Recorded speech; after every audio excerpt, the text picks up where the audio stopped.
Hello. Welcome to the Bore You to Sleep podcast. The podcast that will hopefully help you get to sleep. I am going to read an open source book, one that is not particularly interesting, but one that is hopefully boring enough to get you to sleep. On tonight's episode of the Bore You to Sleep podcast, we're going to be reading from Moby Dick. It was first published in 1851 and written by Herman Melville. It follows the story of a gentleman named Ishmael and his journey on capturing Moby Dick. If you're enjoying the podcast, that's great. I bring it to all listeners free everywhere to help you get a good night's rest. I do need your help though, because my mission is to reach people everywhere that need to get a good night's rest. Please subscribe to the podcast in the podcast app that you're listening on. And if you can, also leave a comment and a rating. That's all. Now all you have to do is lie back and enjoy the readings. Moby Dick, Chapter 1. Call me Ishmael. Some years ago, never mind how long precisely, having little or no money in my purse, and nothing particular to interest me on shore, I thought I would sail about a little and see the watery part of the world. It is a way I have of driving off the spleen and regulating the circulation.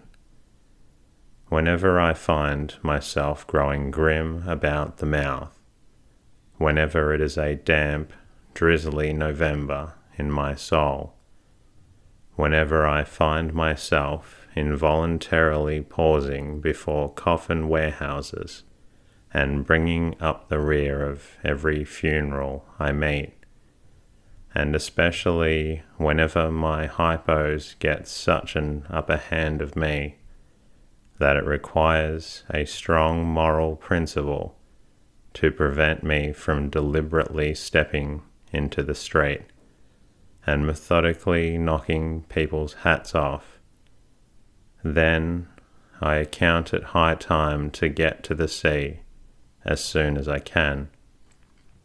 This is my substitute for pistol and ball. With a philosophical flourish, Cato throws himself upon his sword.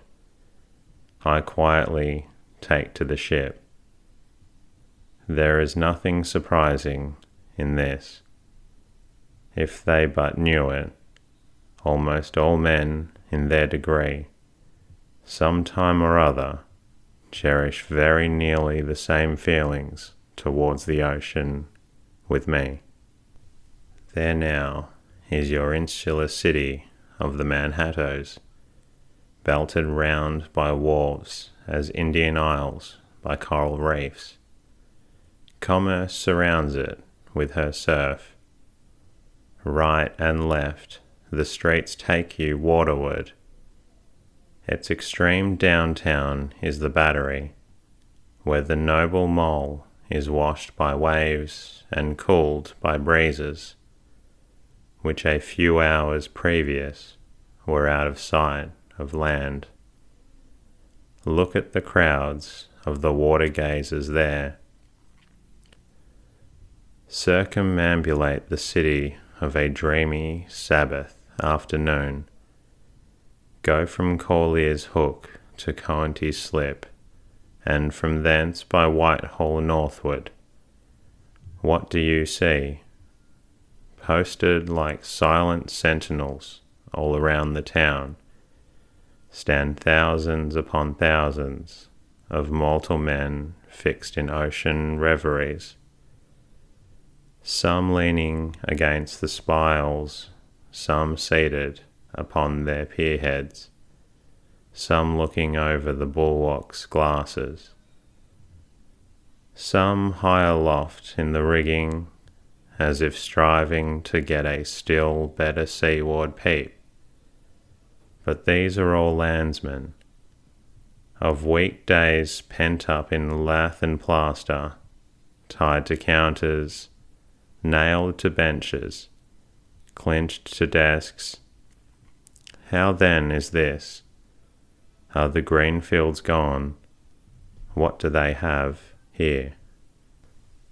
But look, here come more crowds, pacing straight for the water, and seemingly bound for a dive. Strange, nothing will content them but the extremest limit of the land. Loitering under the shady lee of yonder warehouses will not suffice. No, they must get just as nigh the water as they possibly can without falling in. And there they stand, miles of them, leagues.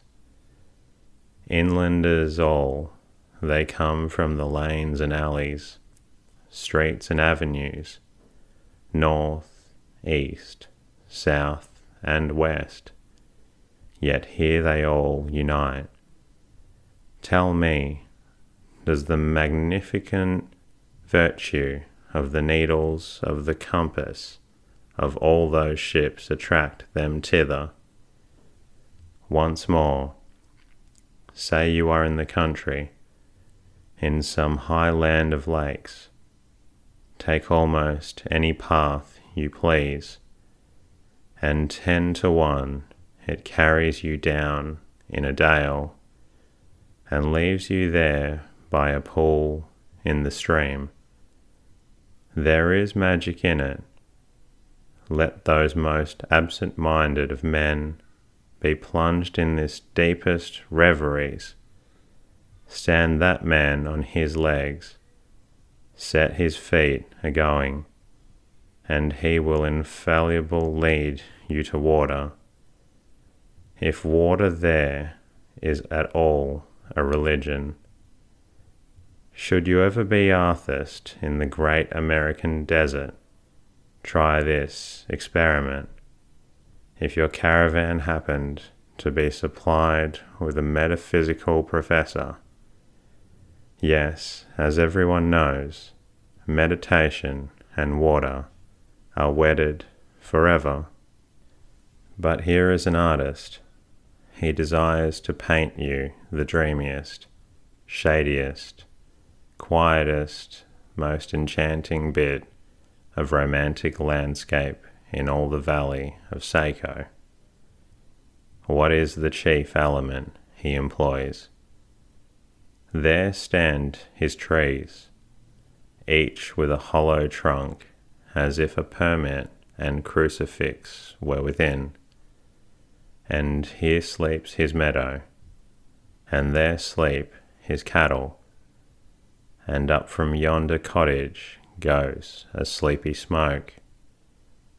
Deep into distant woodlands winds a mazy way, reaching to overlapping spurs of mountains bathed in their hillside blue. But though the picture lies thus tranced, and though his pine tree shakes down its sighs like leaves upon this shepherd's head, yet all were in vain unless the shepherd's eye were fixed upon the magic stream before him. Go visit the prairies in June, when for scores on scores of miles you wade knee-deep besides tiger lilies. What is the one charm wanting? Water, there is not a drop of water here. Were Niagara but a cataract of sand, would you travel your 1,000 miles to see it?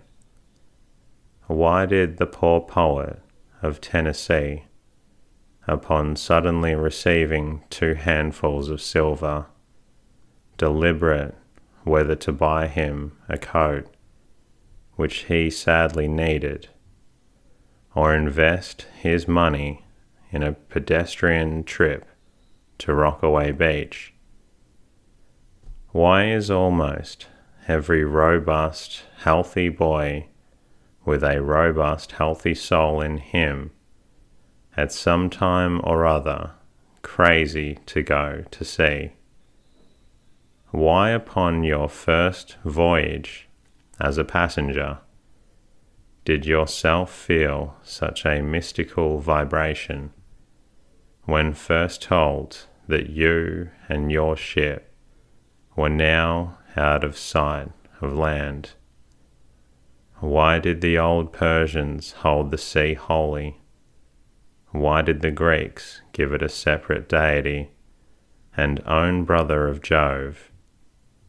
Surely all this is not without meaning, and still deeper, the meaning of that story of Narcissus, who, because he could not grasp the tormenting, mild image he saw in the fountain, plunged into it and was drowned.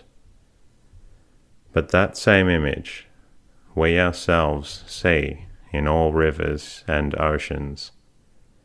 It is the image of the ungraspable phantom of life, and this is the key to it all. Now, when I say that I am in the habit of going to sea, whenever I begin to grow hazy about the eyes, and begin to be overconscious of my lungs, I do not mean to have it inferred that I have ever to go to sea as a passenger. For to go to sea as a passenger, you must have the needs of a purse, and a purse is but a rag unless you have something in it. Besides, passengers get seasick, grow quarrelsome, don't sleep of nights, do not enjoy themselves much as a general thing. No, I never go as a passenger, nor, though I am something of a salt, do I ever go to the sea as a commodore, or a captain, or a cook.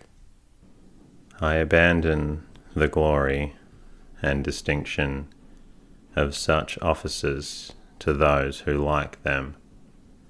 For my part, I abominate all honourable, respectable toils, trials, and tribulations of every kind whatsoever.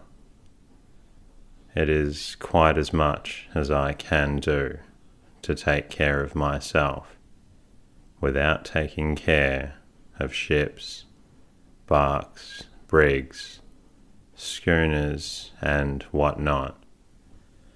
And as for going as cook, though I confess there is considerable glory in that, a cook being a sort of officer on shipboard, yet somehow I never fancied broiling fowls, though once broiled, judiciously buttered, and judgmatically salted and peppered. There is no one who will speak more respectfully, not to say reverentially, of a broiled fowl than I will. It is out of the idolatrous doatings of the old Egyptians upon broiled ibis and roasted river horse that you can see the mummies of those creatures in their huge bakehouses, the pyramids. No, when I go to sea, I go as a simple sailor, right before the mast, plumb down into the forecastle, aloft there to the royal masthead.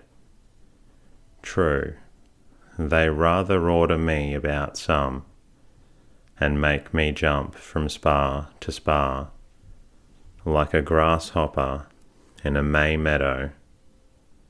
And at first, this sort of thing is unpleasant enough.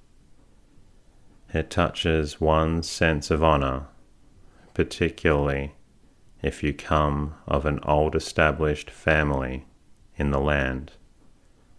The Van Resslers or Randolphs or Hardicunters, and more than all, if just previous to putting your hand into the tar pot, you have been lauding it as a country schoolmaster, making the tallest boy stand in awe of you.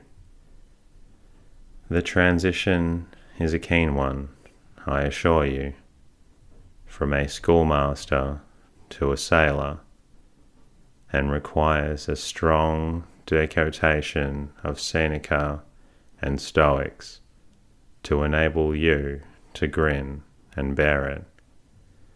But even this wears off in time. What of it if some old hunks of a sea captain orders me to get a broom and sweep down the decks? What does that indignity amount to? Weighed, I mean, in the scales of the New Testament. Do you think the Archangel Gabriel thinks anything less of me because I promptly and respectfully obey that old hunks in that particular instance? Who is not a slave? Tell me that. Well then, however the old sea captains may order me about, however they may thump and punch me about, I have the satisfaction of knowing that it is all right. That everybody else is one way or another, served in much the same way, either in a physical or metaphysical point of view.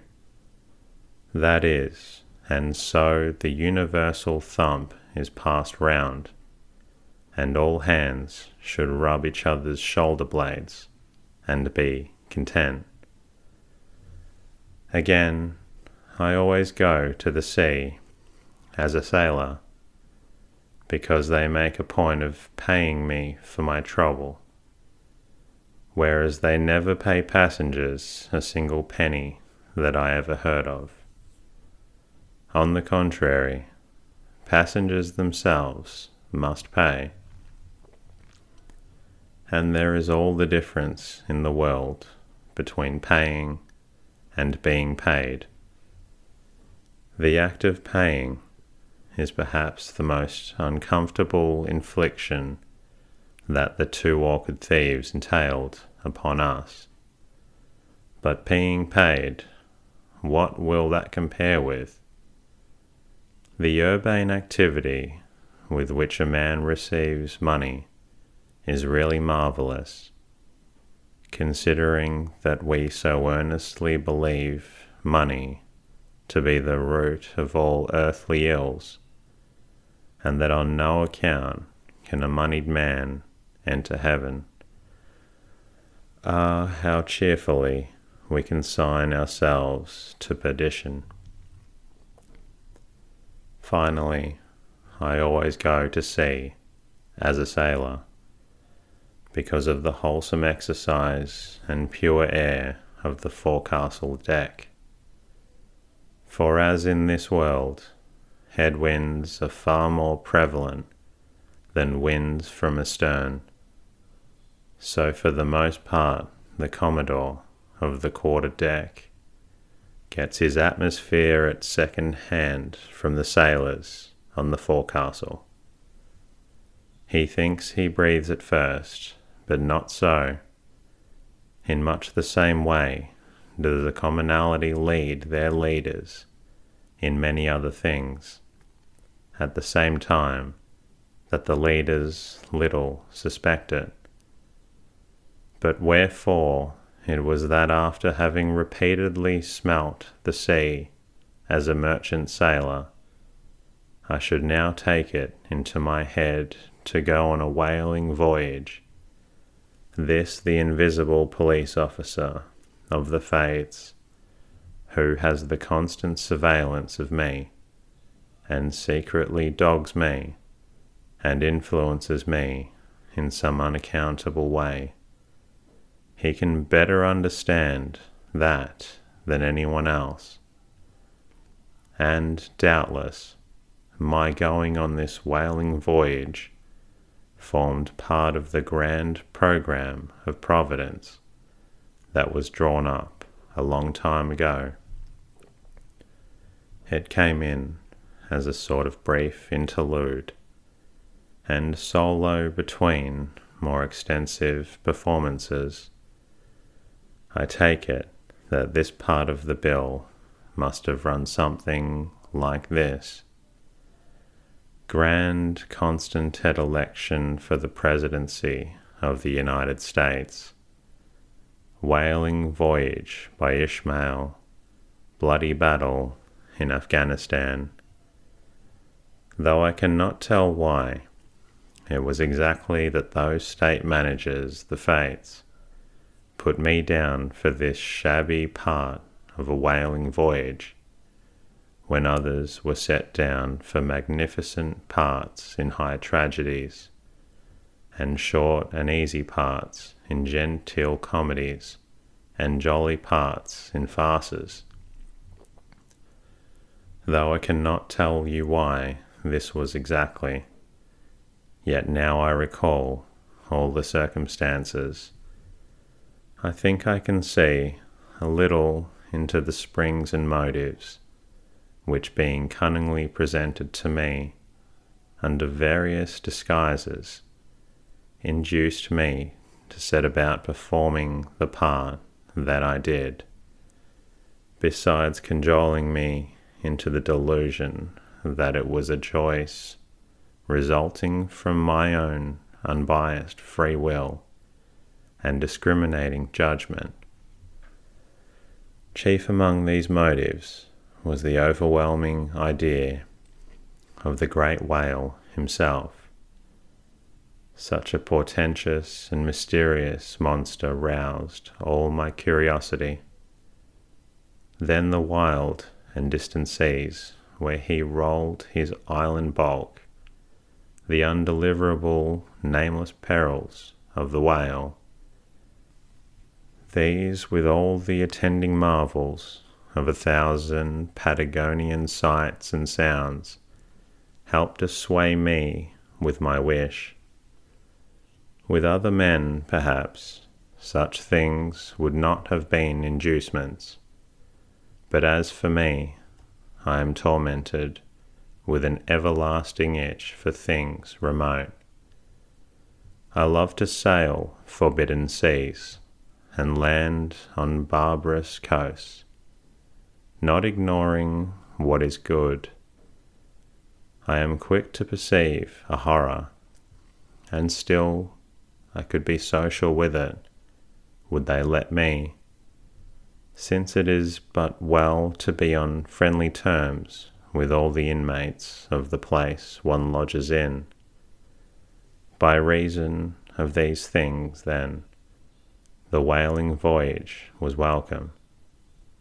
The great floodgates of the wonder world swung open, and in the wild conceits that swayed me to my purpose, two and two there floated into my inmost soul endless processions of the whale, and midmost of them all, one grand hooded phantom, like a snow hill in the air.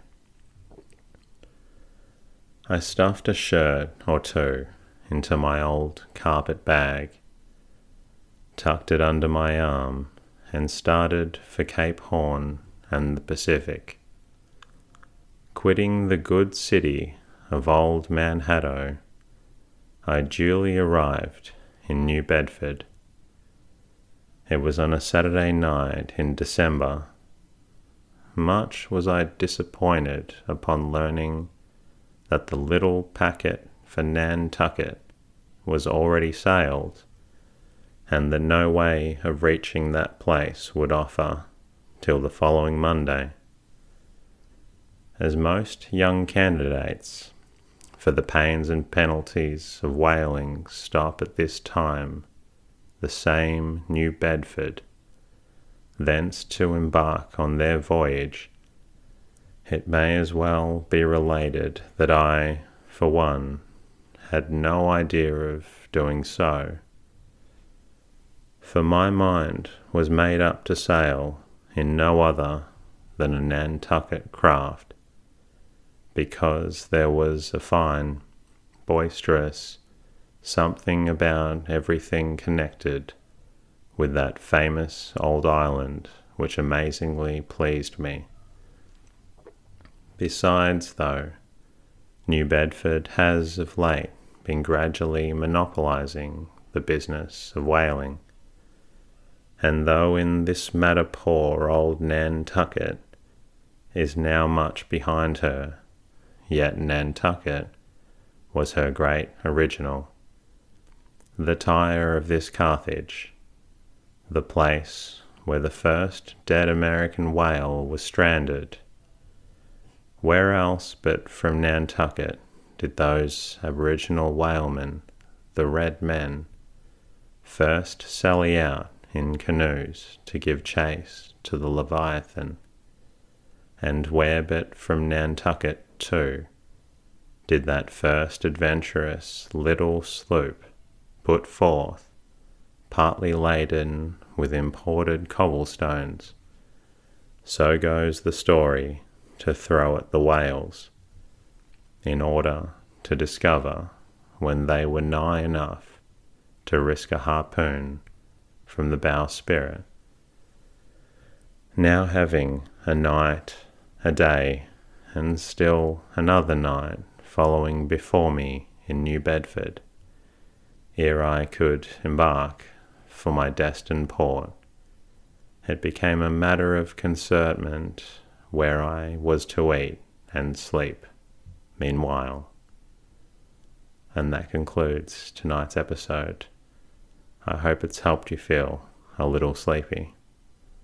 If you're still looking to get sleepy, then please listen to another episode.